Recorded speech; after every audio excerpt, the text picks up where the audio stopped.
Hi there. My name is Paula Sturm, and I am a registered dietitian and functional medicine nutritionist and owner of Radically Nourished. And if you've been feeling stuck on your healing journey for a while, feeling like all the effort you've been putting in, no matter what you do, just your body won't respond and it just feels like you're remaining stuck. So, this video is definitely for you. So today we're diving into the powerful yogic principle called non-attachment or aparigraha, and how this mindset shift can open up the door to real lasting healing for yourself, not just physically, but emotionally and energetically too. So let's dive in. So, what exactly is non attachment? In yoga philosophy, aparigraha means non attachment. That means not clinging, grasping, or holding on too tightly to outcomes, beliefs, or expectations. Now, non attachment doesn't mean apathy or giving up. It actually means trusting the process more deeply. It's about loosening our grip on how things should be so we can be more present with how things actually are. In our healing journeys, this concept can be incredibly liberating because it invites us to stop forcing and start allowing. So, how does attachment actually show up in healing? And here's what I see most often in my clients. We get attached to our story. I'm always having gut issues. My hormones are a mess. I'm not losing weight. I don't feel good. I have no energy and nothing works for me. So we're getting attached to that story over and over again. And then we judge ourselves harshly. Why am I always so bloated? Or why can't I eat this? Or why does this always happen to me? And what's wrong with me? And maybe I'm just broken. We expect healing to follow a straight line, when in reality, it's full of ups and downs, plateaus, and pivots. Sometimes things are working and then they're not working. So we constantly have to be on our toes. And all this creates emotional tension, and that tension gets stored in the body. It keeps the nervous system in a low level state of threat. And when the body doesn't feel safe, it simply cannot prioritize healing. So, why does this hold you and your body back? When we're attached to outcomes, we tend to move into control mode, micromanaging, over researching, obsessing over symptoms, and second guessing every decision that we make. And here's what happens physiologically when we do that: our cortisol levels rise, inflammation increases, our digestion slows down because we're in that fight or flight mode, digestion halts. And then our vagus nerve goes quiet. Our nervous system gets dysregulated, and the body shifts out of healing and into survival. It's like trying to drive with the emergency brake on. You're doing all the right things, pushing the gas and pushing the brake, but the system can't move because it's stuck. It's stuck in fear. The car can't move when the emergency brake is on. So, what do we do instead? We practice non attachment. So, what's the shift? Instead of focusing in on fixing, so we want to stop fixing and start supporting. We want to stop judging and start listening. We want to stop demanding timelines and start trusting the timing. We are here are basically some principles then of non-attachment for your healing journey. So I'm going to give you some questions, some journal prompts, and letting go of that timeline. So ask yourself a new question instead of why am I not better? Why am I still sick? Or why is this happening? You can change that question and reframe it. And what does my body need from me right now? Instead of focusing in on your symptoms and what's not working right now, what does your body need instead? Show it some love and ask it a question. And then you could try journaling, and you want to journal with compassion. You can try prompts like, what am I afraid will happen if I never get better? Or what would it feel like to trust my body again? So we tend to get into this moment where we don't trust our bodies. And so getting into more of a moment where we can actually give our body some trust. When your body starts feeling that, it feels safe in those moments. So what would it feel like to do that?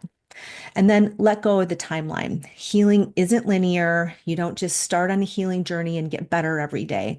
Some symptoms linger longer, some resolve quicker.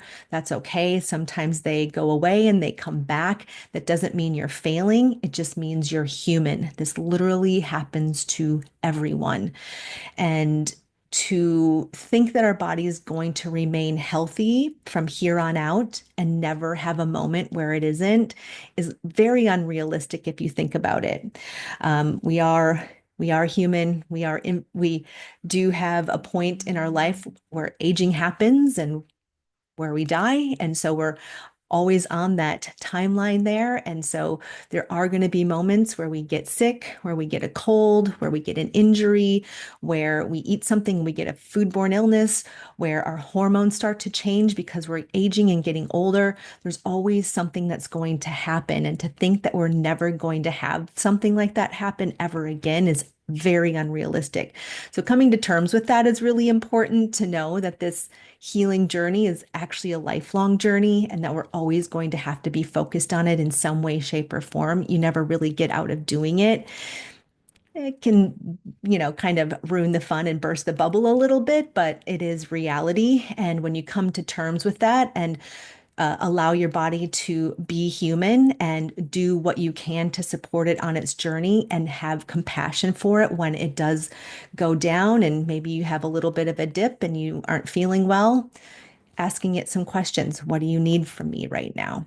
And then other things that you can do is regulate your nervous system daily. Use breath work. You can use a quick coherence technique, and I have those on my YouTube channel. You can do some grounding exercises. You could do some gentle yoga or emotional freedom technique or EFT. And actually, if you want to go to my website, radicallynourished.com, I actually have some videos and a handout on EFT to help you with that whole process.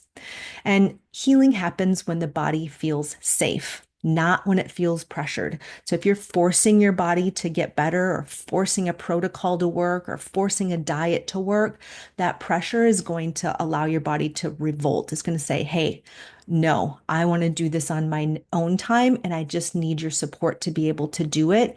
So allow your body to feel safe in the healing journey.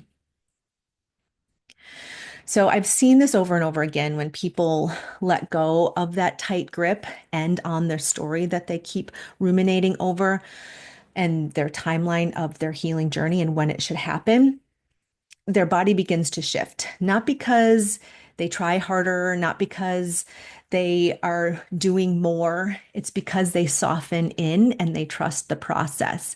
Their digestion improves, sleep deepens, inflammation lowers, energy begins to return, hormones can balance, cortisol can balance, and then there's a renewed sense of peace, regardless of where you are on the path. And that is the power of non-attachment. And you can even feel good in the process of the healing journey. You can allow yourself to be content and trust the process, even when your body doesn't feel good physically. You can still mentally and emotionally feel at peace during that process. And when you do that, your body feels safer and your body heals faster. So in closing, this has been a lot to reckon with, but we really want to work with reducing those symptoms and not judging our bodies when they do have those symptoms. And when we don't judge, our symptoms get better. And then we don't feel stuck in that healing journey. Instead, we are open to it and allow ourselves to be in it. And we're honestly on a healing journey for the rest of our lives. So remember, you are not your diagnosis. You are not behind in the process. You are not broken because this isn't going faster, because somebody did it better, or it worked for somebody and it's not working for you. It just means that we have to explore ourselves deeper. So let go of your timeline, soften into the support, and watch what opens up. So if this resonated with you, please like this video. You can subscribe, you can leave me a comment, and especially if you have noticed any attachment issues that you have on your own healing journey, how has that shown up for you? How has that impacted you? And especially if you've let go of that attachment, what happened next? And so I hope you enjoyed this video. I hope it was enlightening. And again, welcome and enjoy.